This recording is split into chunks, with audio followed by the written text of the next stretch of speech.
Ayan guys, hello. Yan, may bablog na naman tayo itong washing machine. Bali, ang sira nito, itong spin timer na stock up na siya. Bali, ang ginagamit na lang nila, switch na lang. Tapos, siniswitch lang nila, tapos naka-steady. Tapos, ino-off na lang nila pag yung wala nang tubig na dumadaloy doon sa drain. Bali, mahirap din yun. Konsumo rin sa yun, sa kuryente. Ang gagawin natin, papalitan natin ng spin timer. Bali, ito nga pala yung brand niya. Ayan. White Westinghouse. Bali, 7 kilograms. Ayan, ito na yung kabuuan niya washing machine. Pero matagal na rin to siguro, kaya ganito. Ayan. Try din natin para makita niya. Yun, may timing pa. Dito pa kailangan bago tumakbo. Yan, dinig niyo. Stock up na siya, yan. Gano'n talaga. Kaya kailangan i-off mo pa siya. Ayan. Kailangan mo pa siyang i-manual off. Ayan.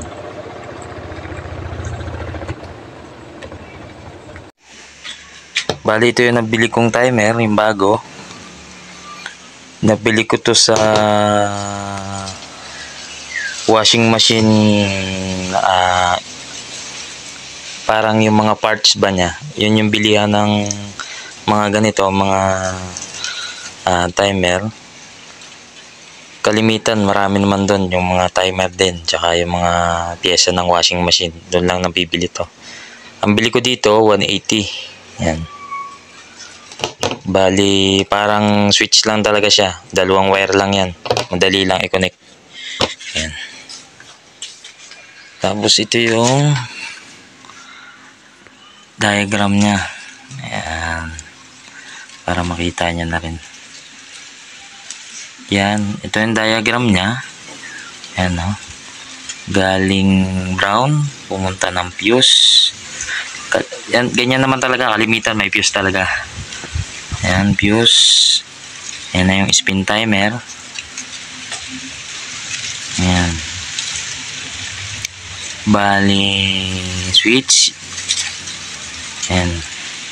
Yung switch na yon, yung sa pinto.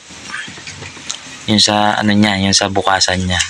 Para mag-o-off pag inangat mo. Tapos ito na yun. Ito na yung kukunik natin. Pumunta ng capacitor. Ayan, tapos ito yung gray, pumunta na ng motor, direkta na yan. Ito yung 2 wires lang, dito lang sa timer. Okay, baklasin na natin. Baklasin na natin.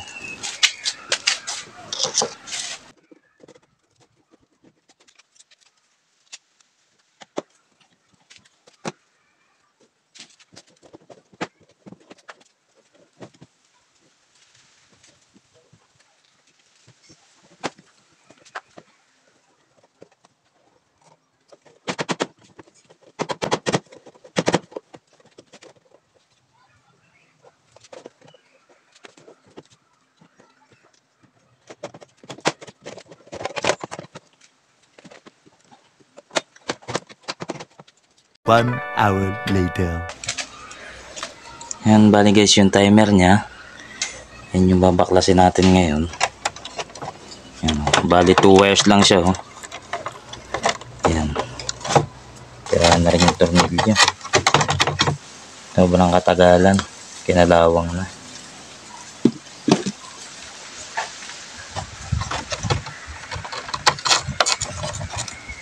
Yung kuha pa.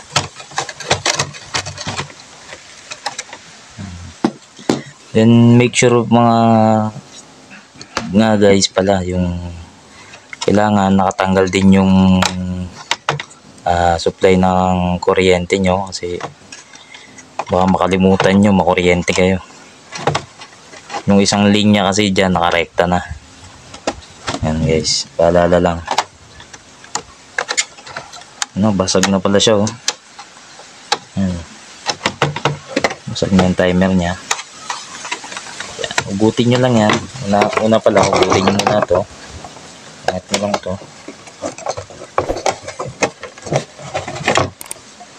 Tatanggal naman to. Taas-taas nyo lang. Tandaan lang. Baka masira.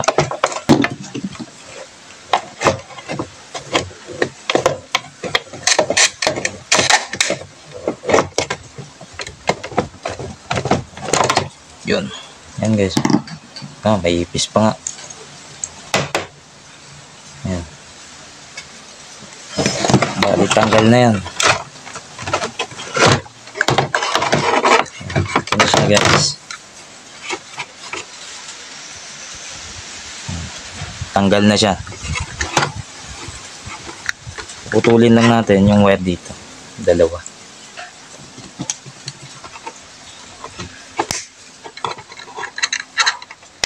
Dali lang magpalit, di ba?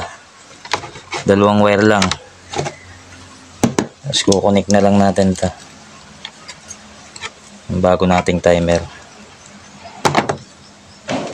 Pag-connect naman ito, siyempre yung pula-pula. Yan. Hinangan na rin natin para maganda. Tapos lagyan niyang electrical tape tsaka siringga ball tube. Pero kung wala kang siringga ball tube, di kahit electrical tape na lang. Yan.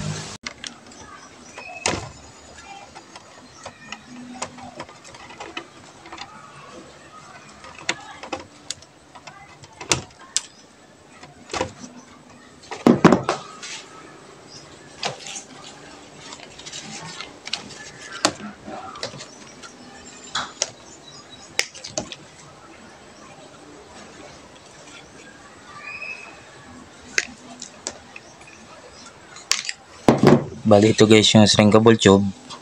Yan. Tapos electrical tape. Yan. Hinangan muna natin bago tapean tsaka lagyan ng siringga ball tube. Pero ipasok muna natin to.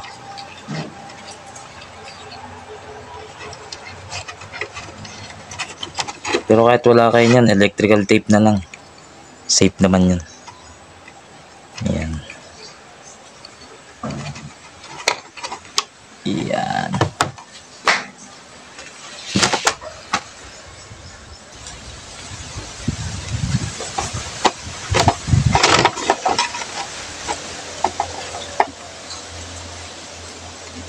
Yan, kabit muna natin. Push lang natin yan.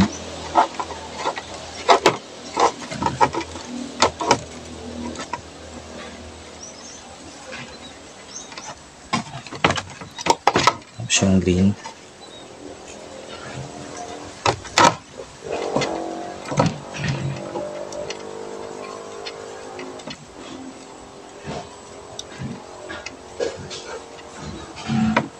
Yan, tapos ihinangan na natin.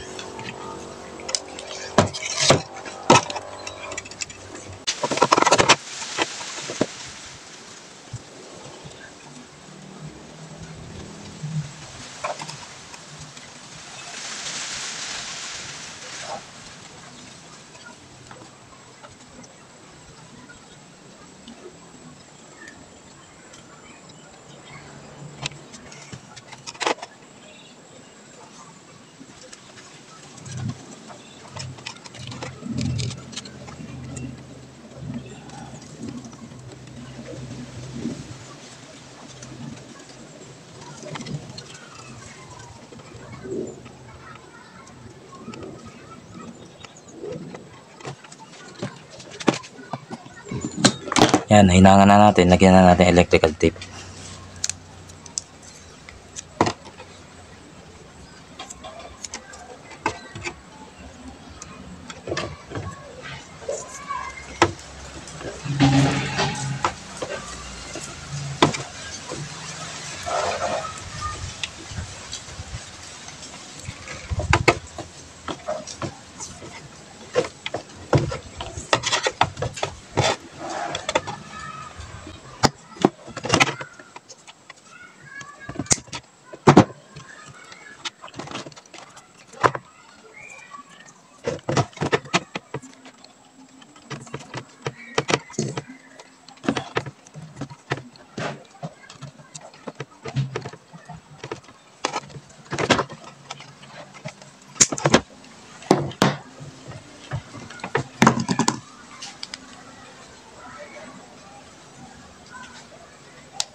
Lagyan na rin natin ng shrinkable tube.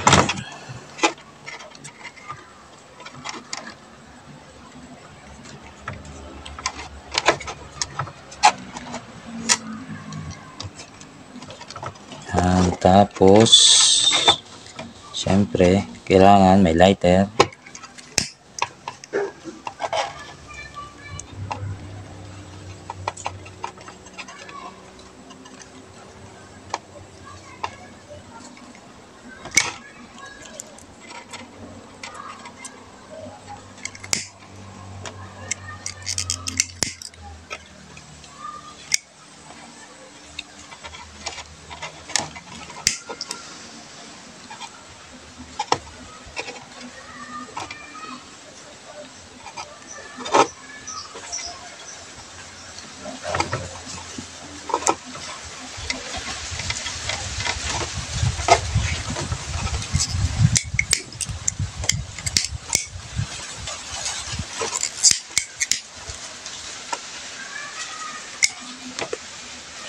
Yan guys, okay na.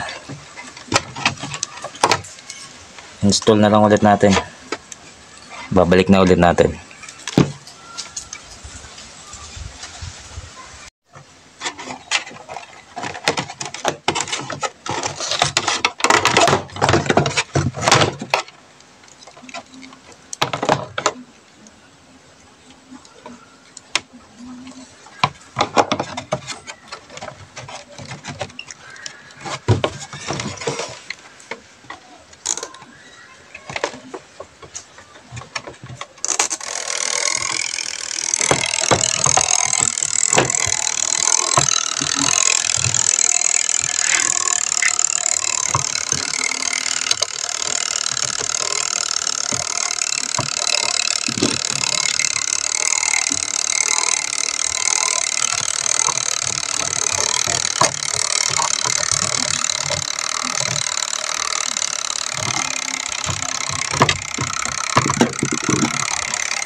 Yan guys, so nakabit na natin. Ayan. Tapos babalik na natin lahat ng cover. I-ayos na natin.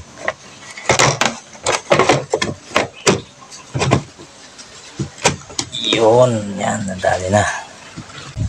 Yan, tutornilyuhan na lang natin yung cover.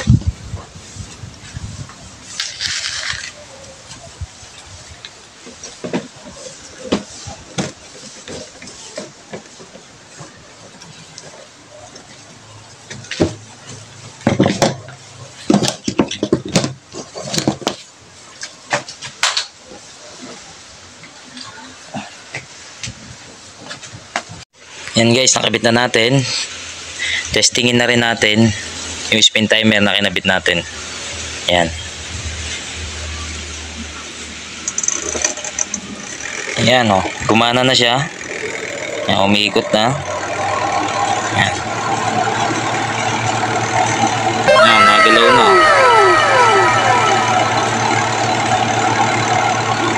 Yan talaga dapat talaga siya gumagana yung spin timer natin para yung konsumo sa kuryente mabawasan. Syempre pag tuloy-tuloy lang malakas ang konsumo ng kuryente nun.